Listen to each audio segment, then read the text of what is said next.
ओम शांति। आज की मुरली की डेट है 13/7/2026, 13 जुलाई 2026। मीठे बच्चे, तुम बाप के पास आए हो अपनी जीवन हीरे समान बनाने। बाप की याद से ही ऐसी जीवन बनेगी। मीठे बच्चे, तुम बाप के पास आए हो अपनी जीवन हीरे समान बनाने। बाप की याद से ही ऐसी जीवन बनेगी। जब बाबा मुरली चलाता है या फिर बाबा किसी को भी निमित्त बनाकर अगर कुछ एक्सप्लेन करता है या कुछ कहता है, तो हमेशा बाबा ये करता है कि जिसको निमित्त बना रहा है उसका जिस विषय में ज्ञान है उस ज्ञान को यूज़ करके बाबा हम तक सही ज्ञान पहुंचाता है। अब यहाँ पर ब्रह्मा बाबा, जैसे हम सबको पता है, जवेरी थे, है ना। तो बाबा हमेशा फिर हीरा या फिर मोती या फिर बाकी के सभी जो गीता के जो सिद्धांत है उसका उपयोग करके बाबा हम तक ज्ञान पहुंचाता है। अब बाबा जब यहाँ पर बोल रहा है कि तुम्हें अपनी जीवन हीरे समान बनानी है। अब हीरे समान बनानी है, इसका मतलब क्या है? तो सफ़ेद शाइनिंग है ना, एकदम चमकती हुई सफ़ेद बनानी है। अब सफ़ेद कब बनता है? जब उसमें 7 रंग पूरी तरह से बैलेंस्ड होते हैं और अच्छी तरह से मिक्स होते हैं, तभी सफ़ेद रंग बनता है ना। अच्छा शाइनिंग सफ़ेद रंग तभी बनता है। और ये 7 रंग कौन कौन से हैं जो बाबा हमें बताता है ना। जो हम सकाश हम देते हैं, जो सकाश के लिए जो रंग हम यूज़ करते हैं, है ना, वो 7 रंग जब अच्छी तरह से एक दूसरे में मिल जाते हैं तब सफ़ेद रंग बनता है। जैसे रेनबो भी है ना। ये जो सफ़ेद रंग जो दिखते हैं उनमें 7 रंग मिक्स होते हैं। उसी को ही बाबा बोलता है कि ये जो 7 तुम्हारे शक्तियाँ हैं, गुण है, विशेषताएं जो है, वो पूरी तरह से उससे तुम जब भरपूर हो जाते हो तब तुम अच्छी तरह से चमकने लगते हो। मतलब ही क्या है? इसको बाबा बोलता है हीरे जैसा तुम्हारी आत्मा चमकना शुरू करती है। अब ये रंग कौन कौन से होते हैं? रेड है, लाइट ब्लू है, इंडिगो है, येलो है, ऑरेंज है ना, पर्पल है। ये 7 रंग जो बाबा बोलता है, तो ये सभी रंग मतलब ही ये सभी शक्तियाँ जो है, ज्ञान की शक्ति है, अष्ट शक्तियाँ है, प्रेम की शक्ति है, सुख की शक्ति है, पवित्रता की शक्ति है, आनंद की शक्ति है ना। तो ये सभी के सभी दैवी गुण, दैवी शक्तियाँ, दैवी संस्कार से हम पूरी तरह से भरपूर हो जाते हैं, तब आत्मा चमकती है। क्योंकि आत्मा जो विकारों की वजह से काली पड़ी हुई है, वो विकार निकल जाने की वजह से कालापन निकल जाता है और आत्मा हीरे जैसी चमकती है। मतलब ही आत्मा सभी गुण, सभी शक्तियाँ और सभी संस्कारों से भरपूर होती है ना। तो बाबा कहता है कि तुम बाप के पास आए हो अपनी जीवन हीरे समान बनाने। ये सिर्फ बाबा ही हीरा कर सकता है हमें। क्यों? क्योंकि सही ज्ञान सिर्फ बाबा ही दे सकता है। दैवी गुण, दैवी शक्तियाँ, दैवी संस्कार सिर्फ बाबा से ही हम ले सकते हैं। क्योंकि बाबा ही एक है जो हमें इस सब की याद दिलाता है। ये सब दैवी गुण, दैवी संस्कार, दैवी शक्तियाँ तुम में है। तुम सबके साथ एक समान प्यार कर सकते हो। तुम किसी को भी अपना, किसी को पराया, इस तरह से तुम डिस्क्रिमिनेट नहीं करते हो। तुम पूरी तरह से ज्ञान से भरपूर हो। कौन सी एक्शन लेने की वजह से या क्या सोचने की, क्या बोलने की, क्या कर्म के परिणाम कौन से होंगे, ये तुम्हें पता है ना। तुम आत्मा हो, ये तुम्हें पता है। तुम शांत स्वरूप हो, शांति तुम्हारा स्वधर्म है। ज़रूरी नहीं है कि तुम्हें गुस्सा ही आ जाए। ये तो तुम्हारा एक्वायर्ड गुण है, संस्कार है। लेकिन शांति ये तुम्हारा स्वधर्म है। तुम हर एक सिचुएशन में, हर एक आत्मा के सामने, हर एक घटना में तुम अपनी शांति जो है वो कायम रख सकते हो, क्योंकि ये तुम्हारा स्वधर्म है। अब ये कैसे कायम रख सकते हैं? क्योंकि हम ज्ञान स्वरूप है। ज्ञान क्या है इसमें? कि मैं आत्मा हूँ, है ना। ये कलाएँ उतरती आई हूँ। अब मुझे समझ में आया है कि अब मुझे चढ़ती कला चढ़नी है, तो अब मैं उसके ऊपर काम कर रही हूँ। सामने वाली आत्मा भी उसके ऊपर काम कर रही है ना। तो ये शांति, ये शक्तियाँ जो है कि स्वीकार करने की शक्ति, समाने की शक्ति, सहयोग देने की शक्ति, परखने की शक्ति, ये सभी शक्तियों से तुम भरपूर हो, है ना। तुम पवित्र स्वरूप हो। हर एक के लिए तुम शुभ भावना, शुभ कामना ही रखते हो।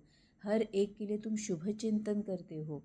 किसी की भी कमज़ोरी को फैलाना ये तुम्हारी ओरिजिनल आदत नहीं है ना। ये तुम किसी देहधारियों से सीखे हुए हो, किसी देहधारियों को देख देख के झूठ बोलना, ठगी करना, जलन महसूस करना, अहंकार दिखाना, जो भी हमारे पास है वो सबको अहंकार रूप में जाकर बताना, आलस करना, हर एक से अपेक्षा करना, ये तुम अपने आजू बाजू के देहधारियों से तुमने सीखा हुआ है।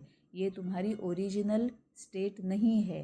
तुम्हारी ओरिजिनलिटी क्या है कि तुम सबसे प्यार करते हो, तुम हर एक के साथ रहम दिल से रहते हो, हर एक के प्रति तुम नम्रता से व्यवहार करते हो, तुम सत्यता से व्यवहार करते हो। सत्यता मतलब क्या कि मैं आत्मा हूँ, है ना, ये तुम्हें पता है। तुम सबके हर एक के लिए शुभ भावना शुभ कामना रखते हो, तुम बहुत ज़्यादा रहम दिल हो, है ना। ये सभी तुम्हारी अपनी खुद की क्वालिटीज़ है, लेकिन तुम भूल चुके हो, इसीलिए तुम्हें वो याद नहीं है, इसीलिए तुम वो यूज़ नहीं कर रहे हो। लेकिन फिर भी ऐसा नहीं है कि तुम्हें कैसे यूज़ करना है पता नहीं है। क्यों?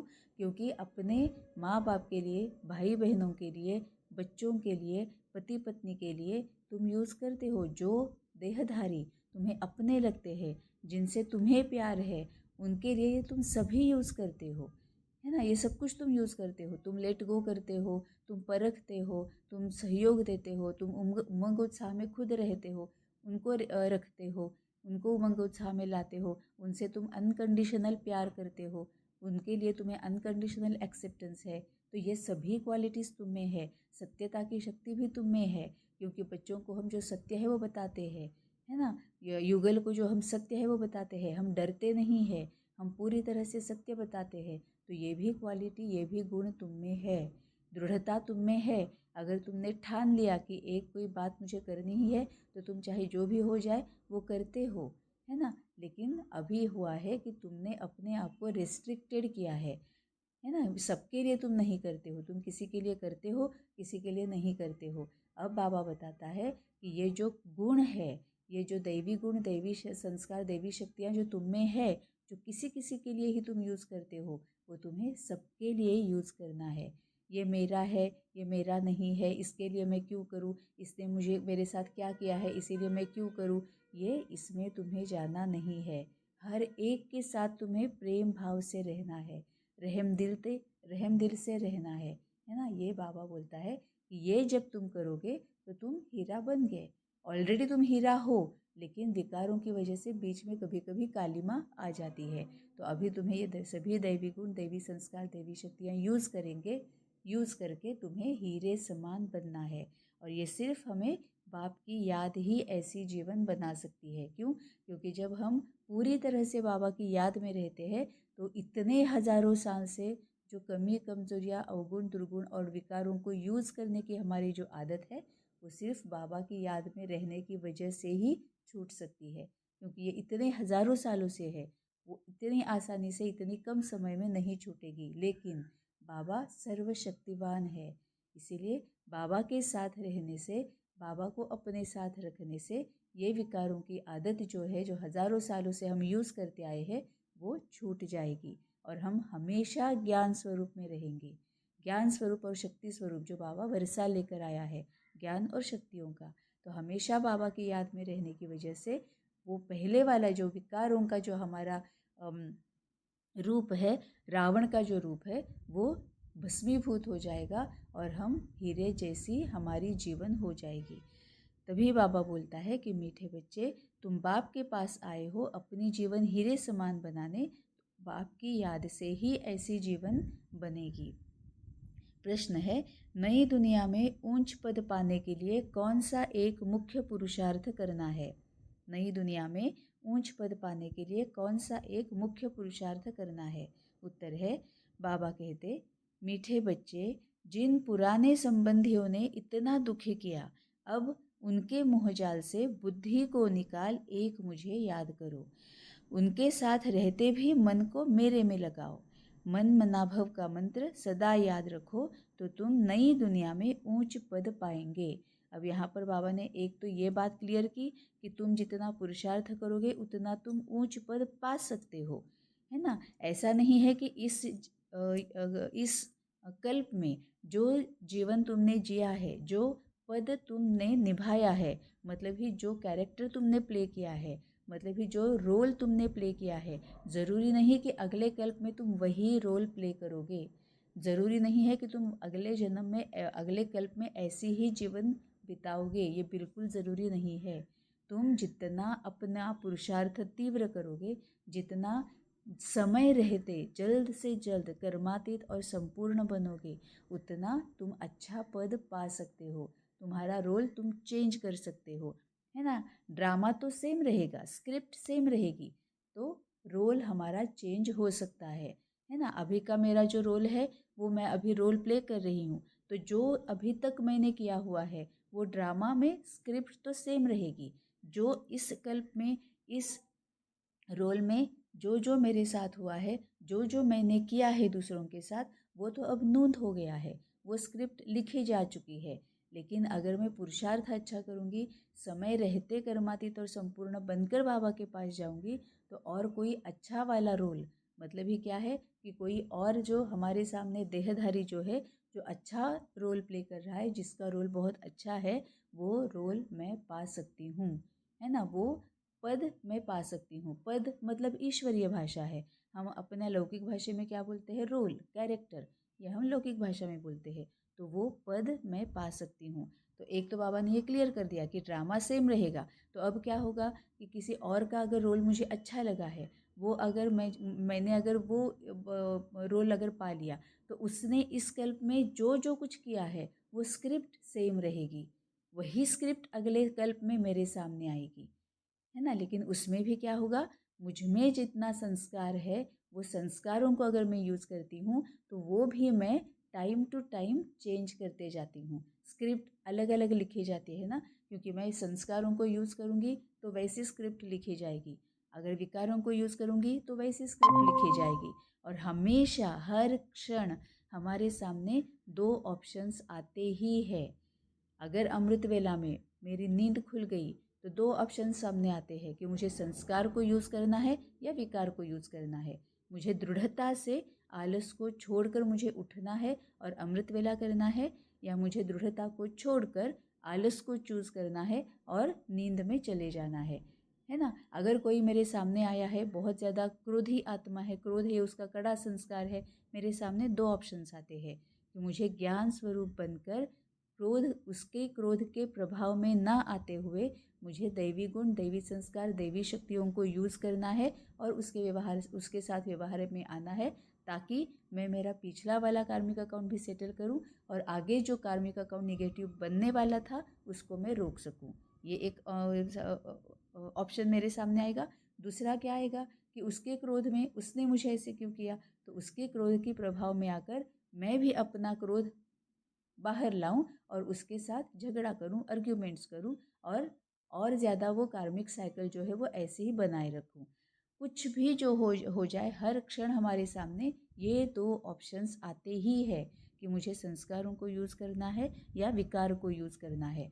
तो अगले कल्प में भी वही होगा, जो पद मैंने चूज़ किया है उस पद के अनुसार इस कल्प में उस आत्मा ने जो कुछ भी, उस आत्मा का जो कुछ भी एक्शन है, रिएक्शन है, विकार है, संस्कार है, वो स्क्रिप्ट मेरे सामने वैसे के वैसे आएगी। लेकिन मैं अगर इस संगम युग में मैंने अपने आप को संस्कारों से भरपूर किया है, तो वैसे जैसे बाबा बोलता है वैसे अगले कल्प में स्क्रिप्ट चाहे मेरे सामने कोई भी आ जाए, मैं जो रिस्पॉन्ड करूँगी या फिर मैं जो रिएक्ट करूँगी वो मेरे हाथ में है। मुझे प्रतिसाद देना है या प्रतिक्रिया देनी है, ये मेरे हाथ में होगा। वो जो कार्मिक साइकिल है, जो निगेटिव कार्मिक साइकिल है, वो ऐसे ही स्क्रिप्ट के अनुसार चलाए रखनी है या उसको चेंज करना है और भविष्य सुंदर बनाना है, ये मेरे हाथ में होगा, है ना। इसीलिए बाबा ये सब कुछ क्लैरिटी देता है। ये आज का जो उत्तर है उसके ऊपर अगर हम मनन चिंतन करेंगे, कई सारी बातें क्लियर हो जाएगी, है ना। तो बाबा बोलता है कि नई दुनिया में ऊंच पद के लिए कौन सा एक मुख्य पुरुषार्थ करना है, तो ऊंच पद पाना भी है और भविष्य सुंदर भी बनाए रखना है। तो बाबा बोलता है कि कौन सा वो एक मुख्य पुरुषार्थ है। बाबा सीक्रेट लिटरली बता रहा है। बाबा कहते हैं, मीठे बच्चे, जिन पुराने संबंधियों ने इतना दुखी किया, अब उनके मोहजाल से बुद्धि को निकाल एक मुझे याद करो। उनके साथ रहते भी मन को मेरे साथ लगाओ। मन मना भव का मंत्र सदा याद रखो तो तुम नई दुनिया में ऊंच पद पाएंगे। तो बाबा बोलता है कि मेरी याद में रहो तो तुम अगले कल्प में ऊंच पद पाओगे। कैसे? क्योंकि जब तुम इन सभी संबंधियों में रहते हो जिन्होंने तुम्हें दुख दिया है, अब उन्होंने दुख क्यों दिया हमें? क्योंकि हमने वो दुख ले लिया। वो दुख हमने क्यों ले लिया? क्योंकि हम उनके प्रभाव में आते गए। हम उनके प्रभाव में क्यों आते गए? क्योंकि हम में शक्तियों की कमी थी। ज्ञान की शक्ति कमी थी, शांति की शक्ति कमी थी, अष्ट शक्तियाँ कम थी, पवित्रता की शक्ति कम थी, सुख की शक्ति कम थी, आनंद की शक्ति कम थी। सभी ये जो शक्तियाँ जो है बाबा वो वर्षे में जो लेके आया है, वो सभी शक्तियाँ हम में बहुत ज़्यादा कम है या हम यूज़ करना भूल गए थे, इस वजह से हम यूज़ नहीं कर रहे थे, है ना। तभी बाबा बोलता है अगर अभी तुम मेरे साथ में रहोगे, निरंतर मेरी याद में रहोगे, मतलब ही जो कुछ भी तुम सोच रहे हो, बोल रहे हो, कर्म कर रहे हो, वो मुझे पूछ कर अगर तुम करोगे तो तुम इन सब से छूटोगे और ऊंच पद पाओगे। क्योंकि हमें पूरी तरह से हमारा वो नेचुरल नेचर बन जाएगा कि हम संस्कारों को ही यूज़ कर रहे हैं। तभी बाबा बोलता है कि तुम्हें अगर इस तरह से ऊंच पद पाना है तो इन सभी संबंधियों जो तुम्हारे आसपास जो है उनके साथ रहना है, तोड़ना कुछ नहीं है, लेकिन मन बुद्धि से तुम्हें मेरे साथ रहना है। मतलब ये हर क्षण, हर समय, हर संकल्प, अमृत वेला उठते ही सबसे पहले बाबा अभी मैं उठ जाऊं या 2 मिनट अभी चलेगा, यहाँ से ही शुरू करना है। हर कुछ बाबा को पूछना है। बाबा कभी आपको सोने नहीं देगा। बाबा आपको आपको उठने की शक्ति भर देगा, क्योंकि बाबा को आपने पूछा है। जैसे ही नींद खुलती है पूछना है ना। अगर कुछ खाना है पूछना है, कुछ काम करना है पूछना है, किसी के साथ बात करनी है पूछना है। 1 सेकंड का काम है। ड्रिल जितनी हम करते जाते हैं, मतलब ही प्रैक्टिस जितनी जितनी हम करते जाते हैं, उतना वो हमारा नेचुरल नेचर बन जाता है कि हम पूछ कर रहे हैं। इस तरह से करते करते करते हम सीख जाते हैं कि बाबा हमें क्या करने लगाता है ना। जैसे घर में जब हम खाना बनाना सीखते हैं तो हम पहले पहले क्या करते हैं, माँ को या जो भी हमें वो खाना बनाना सिखा रहे हैं उनको पूछ पूछ के करते हैं ना कि नमक इतना डाल दूँ, मिर्ची इतनी डाल दूँ, पानी इतना डाल दूँ, है ना, ये चावल इतने ले लूँ, अभी आटा इतना ले लूँ, है ना, इतनी सब्जी मैं काट दूँ। हम पूछ पूछ के करते हैं, है ना। तो फिर क्या होता है कि वो जो हमें बताते हैं उससे हम सीखते जाते हैं कि अरे हाँ, 4 लोगों का बनाना है तो इतना लेना है, एक का ही बनाना है तो इतना लेना है, तीखा चाहिए तो इतना मिर्ची डालनी है, जो थोड़ा सा एकदम माइल्ड चाहिए तो इतनी ही मिर्ची डालनी है। हम क्या करते हैं, वो जो हमें बताते जाते हैं उनको पूछने की वजह से वो जो हमें बताते जाते हैं उससे हम सीख जाते हैं, और बाद बाद में हमें उनसे पूछने की ज़रूरत ही नहीं पड़ती है, क्योंकि वो जो हमने सीखा हुआ है उसको हम यूज़ करके वो हमारा नेचुरल नेचर बन जाता है। फिर सामने चाहे कुछ भी अगर हमें व्यंजन बनाना है, वापस हमें उनको बार बार पूछने की ज़रूरत नहीं पड़ती है।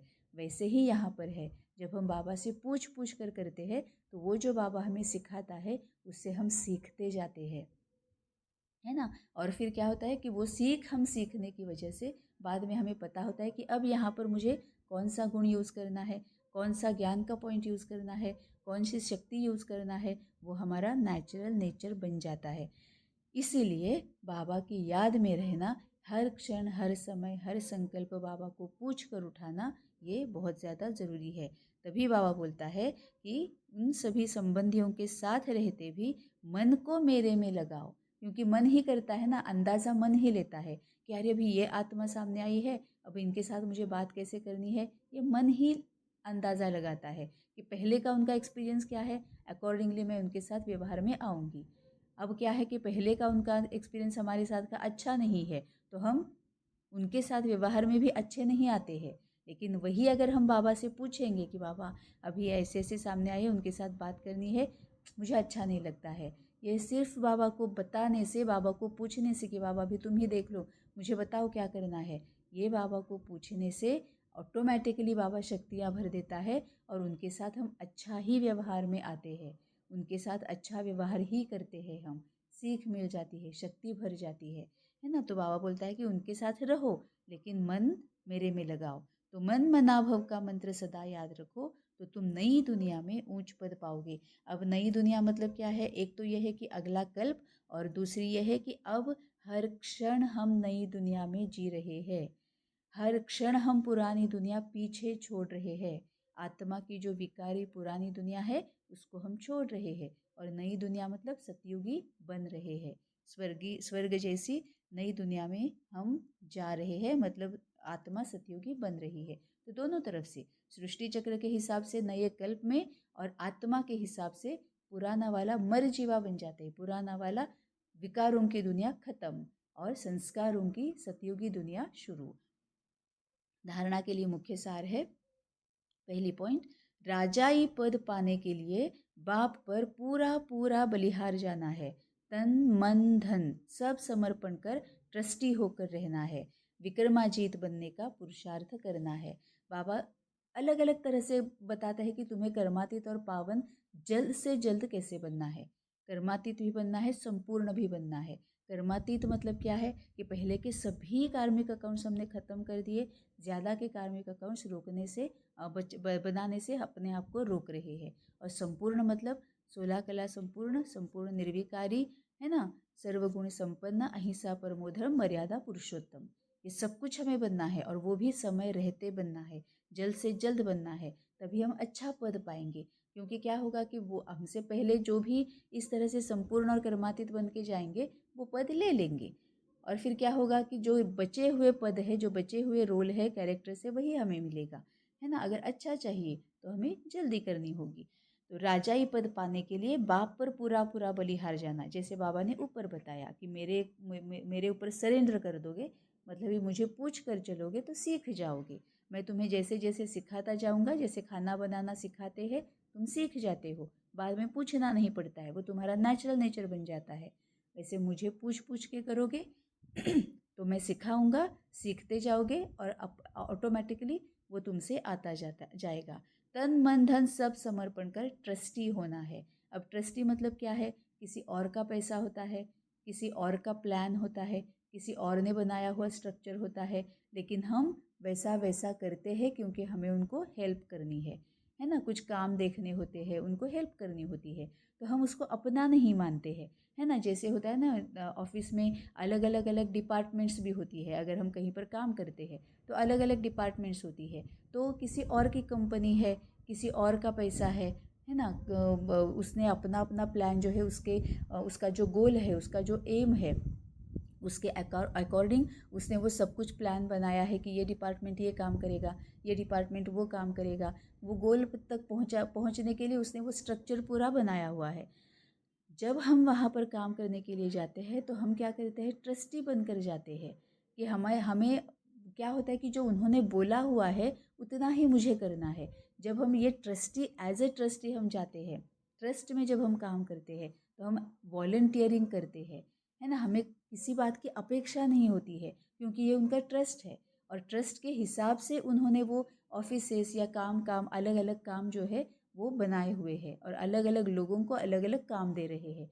लेकिन हम वहाँ पर हेल्प करने के लिए जाते हैं कि तुम्हें तुम्हारे गोल तक पहुँचाने के लिए जो कुछ भी मुझसे होता है वो हेल्प मैं यहाँ पर करने के लिए आई हूँ। मुझे अपेक्षा, अपने लिए कोई भी मुझे अपेक्षा नहीं है ना। पर्सनल इसमें मेरा कोई भी हेतु नहीं है, स्वार्थ नहीं है। तो मैं क्या करती हूँ, किसी दूसरे का काम है, किसी दूसरे की हेल्प मैं जितनी हो सके मेरी अपनी तरफ से मैं उसमें अपना अपना सेवा का जो है वो पार्ट डालती हूँ। वैसे ही बाबा बोलता है यहाँ पर अभी तुम्हें वैसे ही करना है। ट्रस्टी बनकर रहो कि ये मेरी फैमिली है, या फिर जो भी है उन जिनके साथ मैं रह रही हूँ वहाँ पर ट्रस्टी बनकर रहो। मतलब कैसे कि इनके साथ मैं कार्मिक अकाउंट बना कर आई हूँ, अब मुझे उनको सेटल करना है, तो मुझे और ज़्यादा अपना जो विकार है उसमें डालना नहीं है। अब मुझे करना क्या है, उसको सेटल करने के लिए बाबा से पूछ कर मुझे उसमें संस्कार, दैवगुण, दैव शक्तियाँ वही देना है, और इन कार्मिक अकाउंट्स को सेटल करते जाना है। जब तक पूरे सेटल नहीं हो जाते तब तक मैं आगे बढ़ नहीं पाऊंगी। तो ट्रस्टी होकर रहना है, विक्रमाजीत बनने का पुरुषार्थ करना है। विक्रमों पर जीत पानी है और विक्रमाजीत बनना है। विक्रमों पर जीत पाने के लिए क्या करना पड़ेगा? विकारों पर जीत पानी पड़ेगी। विकारों पर जीत पाने के लिए क्या करना पड़ेगा? विकार मुझ में कौन कौन से हैं उनको फाइंड आउट करना पड़ेगा। विकार कौन कौन से ये फाइंड आउट करने के लिए क्या करना पड़ेगा? अपनी मुझे अच्छी तरह से चेकिंग करनी पड़ेगी कि कब कब किस बात पर मुझे दुख दर्द फील होता है, परेशान हो जाती हूँ, तकलीफ़ होती है, भय लगता है, चिंता रहती है, अपेक्षाएं रहती है, झूठ बोलने का मन करता है ना? ये सब कब होता है वो मुझे चेकिंग करनी पड़ेगी। और ये जब मैं चेकिंग करती हूँ तो मुझे फाइंड आउट करना पड़ेगा कि कौन सी शक्ति या कौन सा गुण मुझ में कमी है, और उस शक्तियों से और उस गुण से मैं अपने आप को भरूंगी, मनन चिंतन करूंगी, वो ड्रिल करूंगी, उसको यूज़ करने का, उस गुण को, उस शक्तियों को यूज़ करने की ड्रिल करूंगी। ऑटोमेटिकली ये संस्कार जो है, शक्तियाँ जो है, वो मेरा नेचुरल नेचर बन जाएगा। मतलब ही मैं संस्कारों को यूज़ करूंगी, मतलब ही मैं सकर्म करूंगी, और मैं पूरी तरह से भविष्य सुंदर बनाऊंगी, पद अच्छा पाऊंगी। इस तरह से मैं विक्रमाजित बनूंगी जब मैं विकारों को जानकर उन पर काम कर कर शक्तियों से अपने आप को भर दूंगी और शक्ति स्वरूप, ज्ञान स्वरूप बन जाऊंगी। ठीक है, तो विक्रमाजित बनने का पुरुषार्थ करना है। सिंपल वे में क्या बाबा बता रहा है, अपने जो कमियां, कमजोरियां, अवगुण, दुर्गुण जो तुम्हें दुख देते हैं वो फाइंड आउट करो, उनके ऊपर काम करो, शक्तियों से अपने आप को भर दो। दूसरी पॉइंट है, याद में ही कमाई है, इसलिए निरंतर याद में रहने का पुरुषार्थ करना है। ऐसा रूहानी फूल बनना है जो फूलों की दुनिया का अधिकारी बन जाए, अंदर में कोई भी कांटा ना रहे। हमारे अंदर कांटा होता है, इसीलिए वो हमें चुभता है, और फिर हमें वो दुख दर्द होता है, चिंता होती है, भय होता है, अशांत हो जाते हैं। तो अपने अंदर का कांटा अपने आप को ही ढूंढना है, कोई और हमारे लिए हमारे अंदर का कांटा ढूंढ नहीं सकता, भगवान तक नहीं ढूंढ सकता, बाबा तक नहीं ढूंढ सकता, है ना? बाबा बोलेगा तुम खुद ढूंढ लो, मुझे बताओ। अगर मुझे बताओगे कि कौन सा कांटा चुभ रहा है, अपेक्षाओं का कांटा है, आलस का कांटा है, जलन का कांटा है, अहंकार का कांटा है, तुम खुद ढूंढो, मुझे बताओ, फिर मैं तुम्हें बताऊंगा। अगर तुम मुझे पूछोगे कि बाबा ये कांटा बहुत चुभता है, फिर मैं बताऊंगा कि कौन सी शक्ति से उसको निकालना है, ये मैं बताऊंगा, लेकिन ढूंढना तुम्हें है। ये कब कर सकोगे? मेरे साथ रहोगे तो, है ना? क्योंकि जो अथॉरिटी होती है उनके साथ रहते हैं तो हम सीखते हैं ना। घर में जो खाना बनाने वाले अथॉरिटी पर्सन जो होते हैं, माँ है, दादी है, पिता भी हो सकते हैं, और मामा भी हो सकता है, कोई भी आत्मा हो सकती है जो अच्छा खाना खाना बनाती है, वो अथॉरिटी पर्सन है। उनके साथ रहते हैं तभी सीख पाएंगे। जिनको आता ही नहीं है खाना बनाना, उनके साथ रहेंगे तो क्या सीखेंगे? उनको ही पता नहीं, वो हमें क्या सीखेंगे? तो देहधारियों को ही पता नहीं है कि सच्चे ज्ञान के बारे में, देहधारियों को ही पता नहीं है कि सुख में कैसे रहना है, देहधारियों को ही पता नहीं कि हमारे सामने दुख आते क्यों है। तो उनके साथ रह के हमें पता ही कैसे चलेगा कि मुझे दुख से निकलना कैसे है और सुखी कैसे रहना है? तो मुझे उसमें ही, उसके साथ ही मुझे रहना पड़ेगा जो जानता है कि दुख से निकलना कैसे है और हमेशा सुखी और शांत में कैसे रहना है। उसके साथ रहेंगे तभी तो वो सीख पाएंगे। तभी बाबा बोलता है, ऐसे जानने वाला कौन हूँ? मैं एक ही हूँ और कोई नहीं है, सिर्फ मैं हूँ जो जानता है कि दुख से निकलना कैसे और सुखी रहना कैसे है। तभी बाबा बोलता है, मेरे साथ रहो, निरंतर याद में रहने का पुरुषार्थ करो, तो ऐसा रूहानी फूल बनना है जो फूलों की दुनिया का अधिकारी बन जाए, जिसका रंग भी अच्छा है, जिसकी खुशबू भी अच्छी है, जिसमें कांटे भी नहीं है, एकदम रहम दिल, एकदम कोमल है ना, निर्मल है, कोमल है, कोई किसी से अपेक्षा नहीं करता है, फिर भी खिला खिला रहता है, फिर भी सबको अट्रैक्ट करता है ना, प्यारा भी है, न्यारा भी है ना? तो तुम्हें इस तरह के फूलों का अधिकारी बनना है, अंदर में कोई भी कांटा ना रहे, मतलब कोई भी कमी, कमजोरी, अवगुण, दुर्गुण ना रहे, क्योंकि वही चुभते हैं, इस वजह से हमें दुख होता है। वरदान है, एक बाप में सारे संसार का अनुभव करने वाले बेहद के वैरागी भव। एक बाप में सारे संसार का अनुभव करने वाले बेहद के वैरागी भव। बेहद के वैरागी वही बन सकते जो बाप को ही अपना संसार समझते हैं। जिनका बाप ही संसार है वह अपने संसार में ही रहेंगे, दूसरे में जाएंगे ही नहीं, तो किनारा स्वतः हो जाएगा। संसार में व्यक्ति और वैभव सब आ जाता है, बाप की संपत्ति सो अपनी संपत्ति, इसी स्मृति में रहने से बेहद के वैरागी हो जाएंगे। कोई को देखते हुए भी नहीं देखेंगे, दिखाई ही नहीं देंगे। अब जाते जाते बाबा ने कितना ब्यूटीफुल और पावरफुल ज्ञान की पॉइंट दी है। बाबा ने क्या बोला है कि संसार में व्यक्ति और वैभव सब आ जाता है, और बाबा बोलता है बाबा को संसार बना दो। अब अगर हम बाबा को संसार बनाएंगे तो क्या होगा, जो भी बाबा का है वो मेरा है ना। क्योंकि जैसे हम सबको पता है कि शादी जब हो जाती है तो दो लोग शादी करके इकट्ठा जब आ जाते हैं तो क्या होता है, इसका जो कुछ भी है वो उसका है, उसका जो कुछ भी है वो इसका है ना। इस तरह से दोनों अगर एक दूसरे को अपने में समा लेते हैं कि तुम्हारा जो कुछ भी है वो मेरा है, दोनों एक दूसरे को अपने में समा लेते हैं, तो क्या होता है, वो बहुत अच्छी लाइफ हो जाती है। वैसे ही बाबा जो है, एक बार बाबा के पास जाने के बाद बाबा अगर मेरा है, मैंने बाबा को अपने में समा लिया, मैंने बाबा को अपना मान लिया, तो बाबा का जो कुछ भी है वो मेरा है। मतलब क्या क्या, व्यक्ति भी और वैभव भी। तो एक तो खुद बाबा मेरा हो गया, बाबा का जो कुछ भी है वो सब कुछ मेरा हो गया, ठीक है। अब बाबा का क्या क्या है जो मेरा हो जाएगा, वो हमें देखना है। अब बाबा का क्या क्या है, ज्ञान है, शक्तियाँ हैं, ये तो वर्षा वो लेकर आया है, भंडारा वो लेकर आया है, वो हमारे सामने खोल के रखा है। और बाबा का क्या है, हर एक देहधारी बाबा का बच्चा है। हम सभी जो देहधारी है वो बाबा के बच्चे हैं, वो बाबा का संसार है ना। बाबा का संसार मतलब क्या है, ये सभी हम जो बच्चे हैं वो बाबा का संसार है। तो अगर बाबा को मैंने अपना मान लिया, बाबा का सब कुछ अगर मेरा है, बाबा के ज्ञान और शक्तियाँ अगर मुझे चाहिए, तो बाबा का संसार भी तो अब मुझे अपना चाहिए ना। अगर शादी करके मैं किसी के घर में जाती हूँ तो वो अगर वहाँ पति या पत्नी, लड़का या लड़की जो है वो अगर मेरी है, तो उसकी फैमिली भी तो मेरी हो गई ना। उसके पैसे अगर मेरे हैं तो वो बाकी का सब कुछ भी तो मेरा हो गया ना।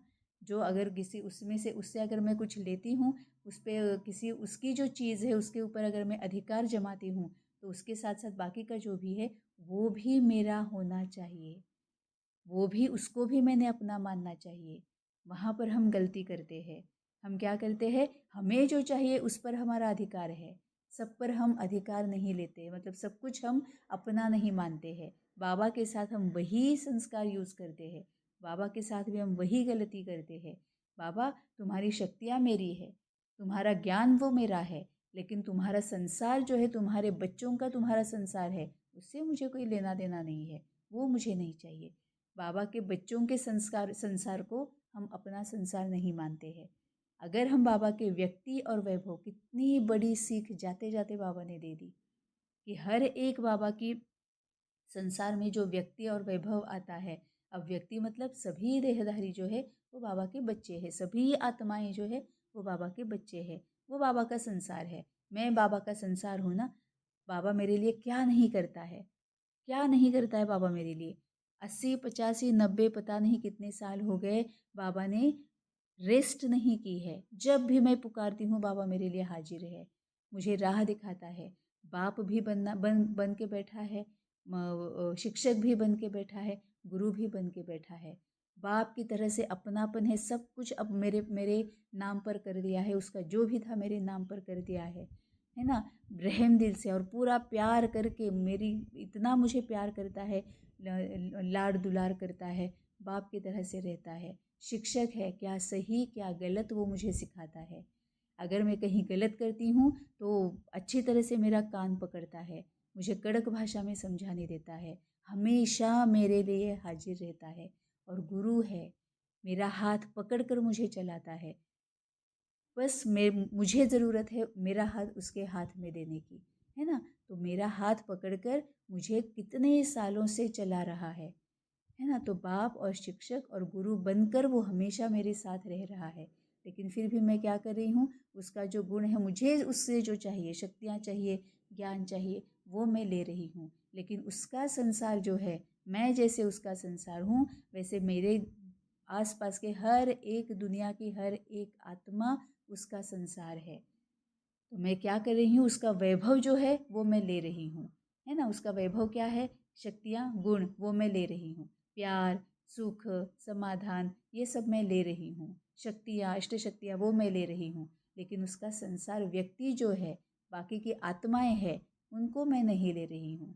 तो बाबा ने जाते जाते बता दिया कि बेहद के वैरागी वही बन सकते हैं जो बाप को ही अपना संसार समझते हैं, जिनका बाप ही संसार है वह अपने संसार में ही रहेंगे, दूसरे में जाएंगे ही नहीं। तो किनारा स्वतः हो जाएगा। बाप मेरा संसार है तो मैं बाप के संसार में रहूँगी। अब वहाँ पर मेरा संसार अलग नहीं है, तो ऑटोमेटिकली किनारा हो जाएगा। ये जिनके साथ मैं रह रही हूँ वो भी बाबा का संसार है, और बाबा मेरा है तो ये सभी मेरे अपने हैं। जिस तरह से मैं बाबा के लिए कुछ भी करने के लिए तैयार हूँ, बाबा जो बोलता है वो मैं करने के लिए तैयार हूँ, तो इन सब के लिए भी मैं अवेलेबल हूँ। मैं सबके लिए हूँ, मेरे लिए सिर्फ मेरा बाबा है ना। किसी से भी कोई भी अपेक्षा नहीं। अगर मुझे कुछ चाहिए मैं बाबा से मांग लूँगी, मैं बाबा को बता दूँगी, मुझे किसी और से कुछ नहीं चाहिए। तो बाबा मेरा है तो बाबा का संसार भी मेरा है। तो जिनका बाप ही संसार है वह अपने संसार में ही रहेंगे, मतलब बाबा को मान लिया संसार अपना तो उसी संसार में रहेंगे, दूसरे में जाएंगे ही नहीं, तो किनारा स्वतः हो जाएगा।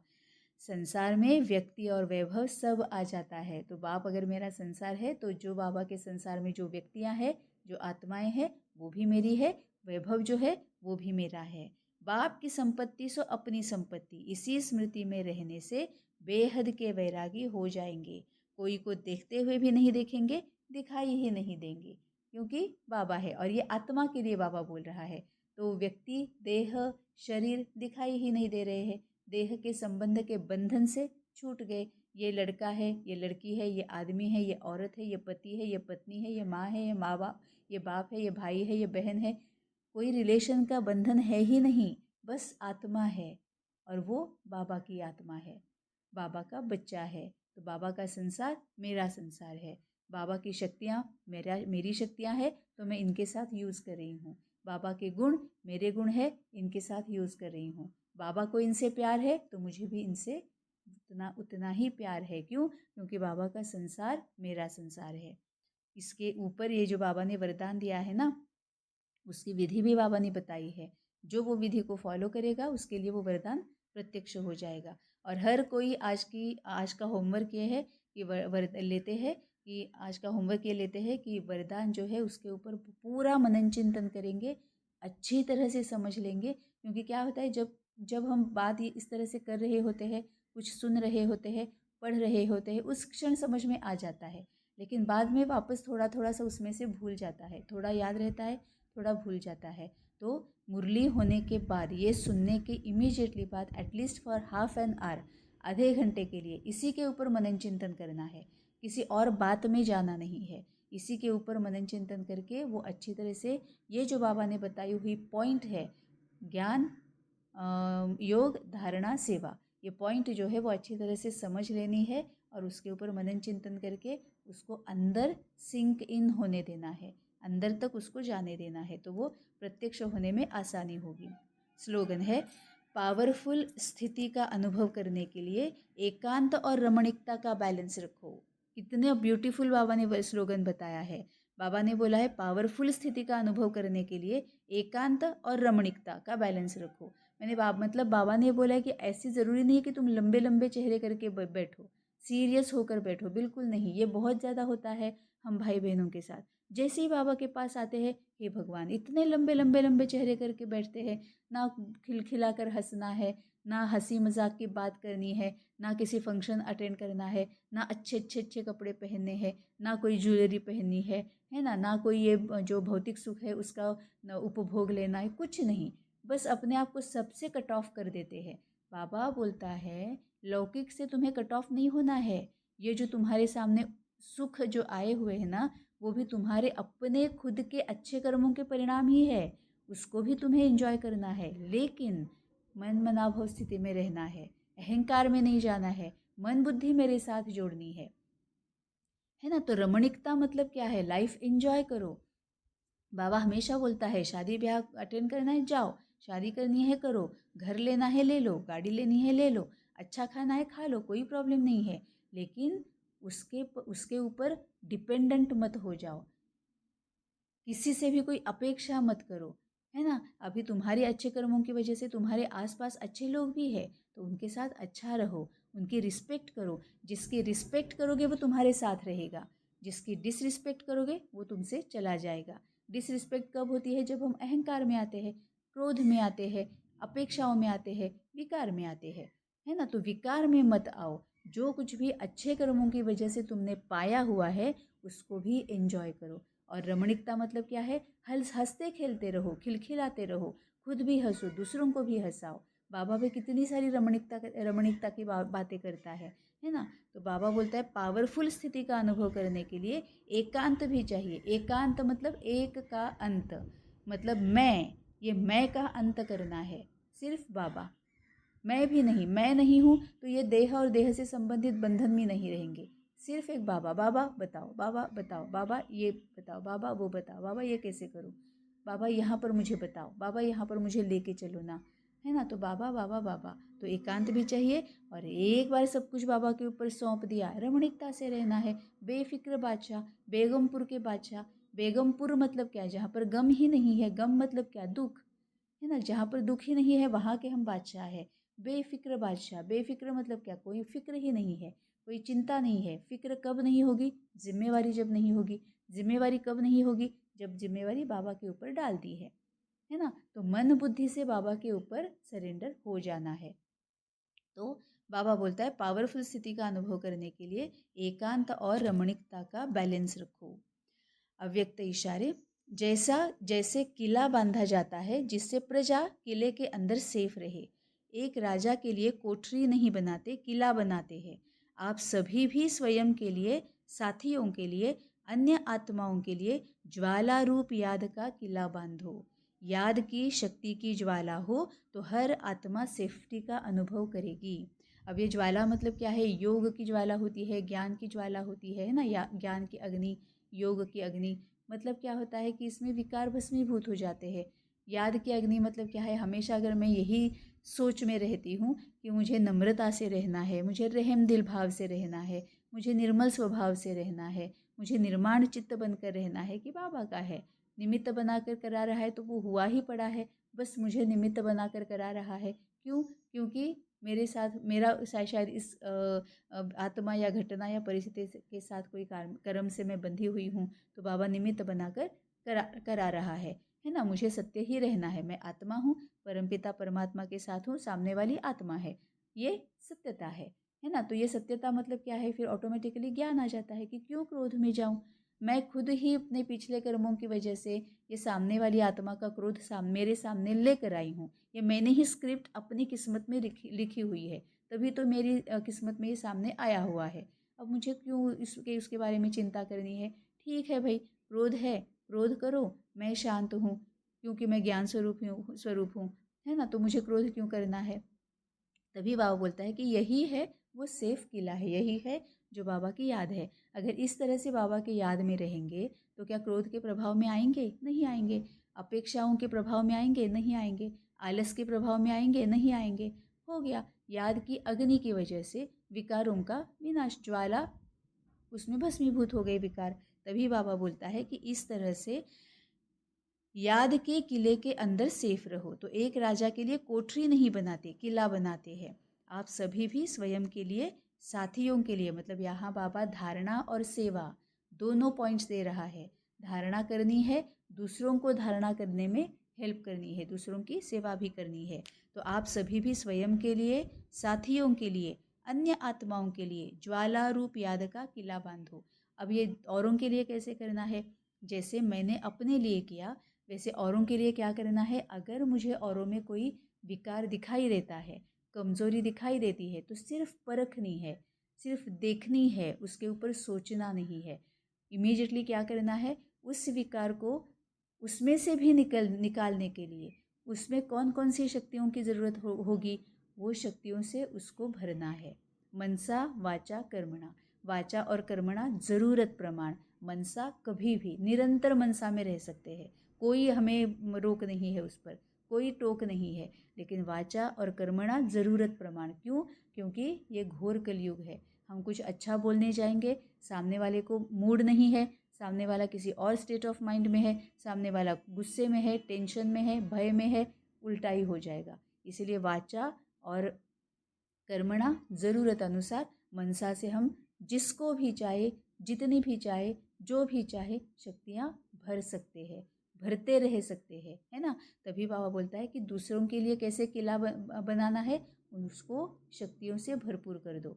हम भी अपने आप को शक्तियों से ही भरपूर कर रहे हैं ना, समाने की शक्ति, सामना करने की शक्ति, सहयोग की शक्ति, ज्ञान की शक्ति, प्रेम की शक्ति। तो हम जैसे डायरेक्टली बाबा से अपने आप को शक्तियों के किले से मजबूत कर सकते हैं, लेकिन उनको बाबा के साथ का पता नहीं है, इसीलिए उनको शक्तियाँ भरो और उनके लिए भी इस तरह से मजबूत किला बना दो, वहाँ जहाँ पर वो सुखी रह सके, है ना। तो आप सभी स्वयं के लिए, साथियों के लिए, अन्य आत्माओं के लिए ज्वाला रूप याद का किला बांधो।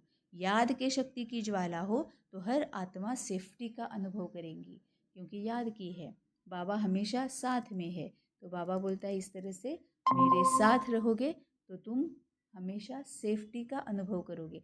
ऐसे होता है ना, हमारे अगर घर में ऐसा अगर कोई है, या फिर हमारे साथ में अगर ऐसा कोई है कि हमें पता है कि अगर कोई भी प्रॉब्लम आती है तो हम उनके पास जाएंगे, तो हमें चिंता करने की ज़रूरत नहीं होती है। कुछ भी हो जाए, बड़ी से बड़ी भी कोई प्रॉब्लम है, कोई ना कोई तो हमारी ज़िंदगी में ऐसे होता है देहधारी, लौकिक में, कि जिसके पास हम जाते हैं ना तो उस प्रॉब्लम का सल्यूशन मिल जाता है। वो हमें अपने एक सुरक्षित माहौल में वो हमें रखता है और हमें सुरक्षित महसूस कराता है ना। वैसे बाबा बोलता है कि अगर तुम मेरे साथ रहोगे फिर किस बात की चिंता, क्योंकि बाबा के सामने बाबा की शक्ति सर्वतोपरि बाबा है ना, सबसे परे है बाबा, है ना, शक्तियों से भरपूर है, सर्वशक्तिवान है। तो अगर बाबा के साथ है तो चिंता की क्या बात है। ओम शांति।